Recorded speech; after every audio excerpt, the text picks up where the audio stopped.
कमाल की बात ये है कि अभी एक मोहतरमा ने ऑब्जेक्शन उठाया और फ्लाइट के क्रू को बोला कि इनको बोलिए ये अपना मुंह ढकें। मैंने कहा कि मैडम मैं जब मेरे पास फ़्लाइट अटेंडेंट आती है तो मैंने उनको बोल दिया कि मैं ये गुलामी का प्रतीक नहीं पहनता, और उन्होंने कहा कि ये मैंडेटरी। मैंने कहा किसने कहा? बोले ये गवर्नमेंट ने कहा। वो मोहतरमा बोली कि गवर्नमेंट ने कहा। मैंने कहा गवर्नमेंट ने तो ये भी कहा था कुछ दिन पहले घर से मत निकलो और अपने काम धंधे छोड़ो। गवर्नमेंट तो ये भी कह रही थी कि हम तुम्हारी भलाई के लिए खेती के कानून लाए हैं। गवर्नमेंट तो ये भी कह रही थी कि वो वापस नहीं होंगे। तो कहती मैं आपसे बात नहीं कर रही। तो फ्लाइट अटेंडेंट ने मुझे कहा कि आपको पहनना पड़ेगा। मैंने कहा मैडम आप जो चाहें करिए। उन्होंने कहा फिर हमें फ्लाइट से उतरने के बाद आपको हमें सिक्योरिटी को हैंडओवर करना पड़ेगा। मैंने कहा कि ठीक है मैडम, मुझे कोई दिक्कत नहीं है। उसके बाद मोहतरमा ने कहा कि अगर ये नहीं पहनेंगे तो हमारी सीट चेंज कर दीजिए, बल्कि इनकी सीट चेंज कर दीजिए। उन्होंने कहा आपकी सीट चेंज कर देंगे, आप अकेले हो, ये लोग 3 लोग हैं। मैंने कह दिया, मैंने स्वीकृति दे दी कि मुझे कोई दिक्कत नहीं है, लेकिन इससे अच्छी सीट होगी तो मैं जाऊँगा। तो उन्होंने सबसे आगे वाली जो गद्दे वाली सीटें हैं वो दी। उसके लेग रूम भी खूब अच्छा है, सोफे जैसी सीटें हैं। वो पीछे लकड़ी में बैठे हैं, अपन लोग इधर को बैठे हैं। मैं आपको सीटें दिखाता हूँ। और फिर हमको जो है ये वाली सीट दी गई, जो मोहतरमा ने हमको कहा कि आप ये नहीं कर सकते, आप यहाँ पर बिना गुलामी के निशान के नहीं बैठ सकते। तो हम लोगों ने फिर ये सीट हमारे को दी गई। ये बड़ा कमाल हो गया। आप ये कॉमन सेंस की हत्या करते हुए देख रहे हैं। ये सभी लोग जिन्होंने अभी तक लगाए हुए थे अभी खाना खाते हुए उतार चुके हैं, और अभी उतार के सब कुछ ये बाकी आप बाहर का नज़ारा भी ले सकते हैं। हम बादलों से ऊपर हैं। वो सामने जो आपको नज़र आ रहे हैं, मुझे तो वो कैमट्राइल जैसे लगते हैं। मतलब तो ऐसा लगता है कि सीधी लाइन में जो बादल हैं वो कैमट्राइल ही होंगे। और चलिए एनी हाउ अभी हम एंजॉय करते हैं मील। आपको उतर के बताते हैं क्या हुआ कि पुलिस वालों ने, अथॉरिटीज़ ने क्या किया। नहीं, ये वाकई मुझे कैमट्राइल जैसे लगे। आप थोड़ा सा देख के बताइए, ये ऐसे कैसे एक लाइन में कैसे हो सकते हैं बादल? कल को आने वाले टाइम में ये तो इस तरह से तो सूरज की रोशनी को भी रोक सकते हैं। मान लो आपने सोलर लगवा लिए कि बिजली के ऊपर डिपेंडेंट नहीं होना, तो ये तो उसका खेल भी खेला करते हैं। ये तो एक और उड़न खटोला दिखाते हैं आपको, जूम कर रहा हूँ। ये देखिए, ये रहा, हाँ उधर उड़ रहा है। नीचे आप नदी देख पा रहे होंगे। ये बड़ी साफ नज़र आ रही है कि नदी है, लेकिन अभी सूखी है इस वक्त। यहाँ पर आप देख रहे हैं इस नदी में दूसरी नदी आकर के मिलती है, और एक नदी में पानी है, एक में नहीं है। फिर वो आगे जाके सूख जाता है, फिर कम हो जाता है। तो एक और नदी है जिसमें झील सी बनती, फिर तीसरी नदी भी यहाँ पर आपको दिख रही होगी। ये देखिए, ये एक है, फिर ये दूसरी है यहाँ पर, और ये तीसरी तो मेन आपको नज़र आ ही रही होगी। सामने जो दूसरा उड़न खटोला है वो भी चल रहा है, वो भी अपनी गति में है, क्योंकि अभी वो है कि बहुत दूर है। ये कहने को दिखाई दे रहा है, कैमरा रेजोल्यूशन काफ़ी हाई है इस वजह से। ये हम मध्य के पठार के आसपास कहीं पहुंच चुके हैं शायद। यहाँ से बहुत सारी नदियाँ निकलती हैं इस लैंडस्केप से, और ये आप देख ही पा रहे हैं।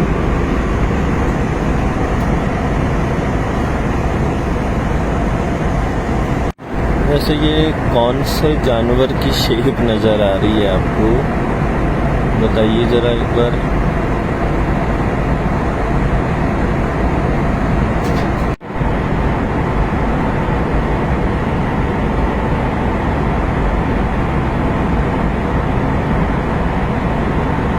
उधर इस पठार के साथ साथ आखिर में जाके फिर वहाँ बस्ती, मतलब वहाँ पर लग रहा है कि कोई शहर।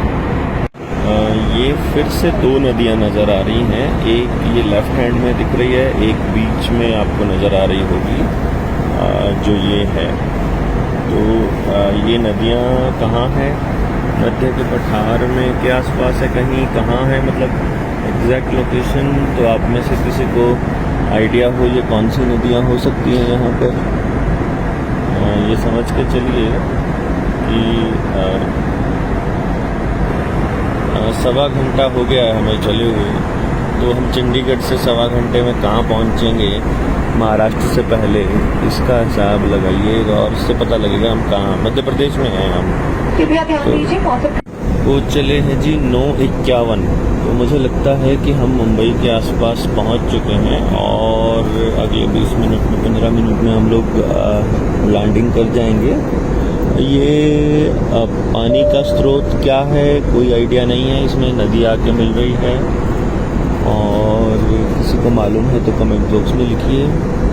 10:02 और अभी ये एक और नदी आपको दिखाई दे रही होगी।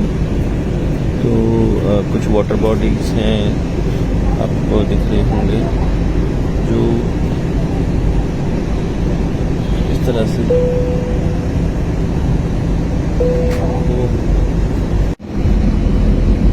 ये एक और वाटर बॉडी है, ये नदी है ये भी। अब हम मुंबई के बिल्कुल नज़दीक हैं, मेरे ख्याल से लैंडिंग की प्रक्रिया शुरू हो गई है।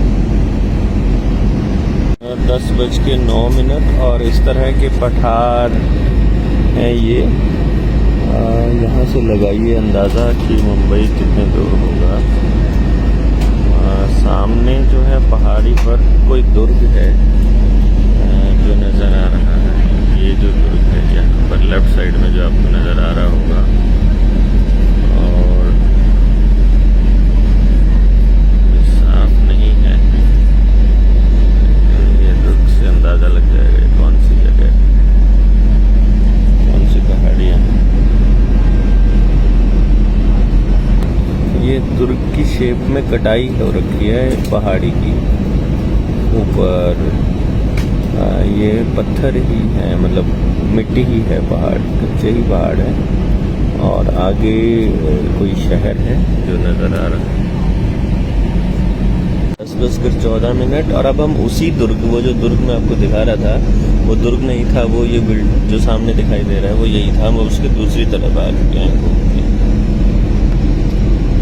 10:17 अभी हम ये कंक्रीट के जंगल के ऊपर से गुजर रहे हैं और ये मुंबई शहर आ ही गया है।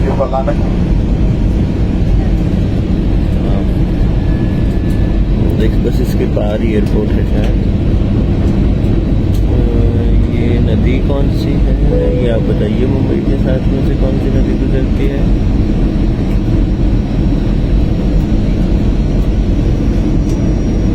नदी है या ये वाटर बॉडी है?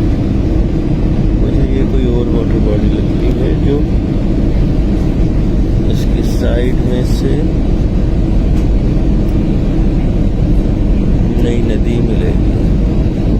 ठहरा हुआ सा पानी है, उसमें पानी लग नहीं रहा, चल रहा होगा तो दिखाई नहीं देता ऊपर से।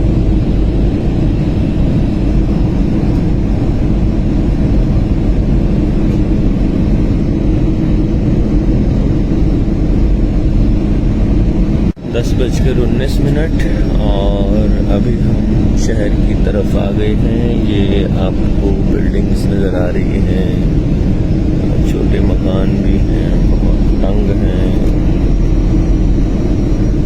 और सामने मुंबई दिख रहा है। अब ये लैंडिंग के लिए जोर लगा रहे, वो एयरपोर्ट नज़र आ गया अब हमारे को। आप देख सकते हैं कैमरा में, ये जो लेफ्ट साइड में है वो एयरबस खड़ी है सारी, ऐसे ही ये लैंडिंग ये टेक ऑफ के लिए लाइन में खड़े हैं। एक उठे तो अब हम चलें और ये अभी नीचे ज़मीन पर गिरेगा जब टायर, उसी टाइम आवाज़ ये अभी हम लैंडिंग कर गए। ओह जोर की ब्रेक।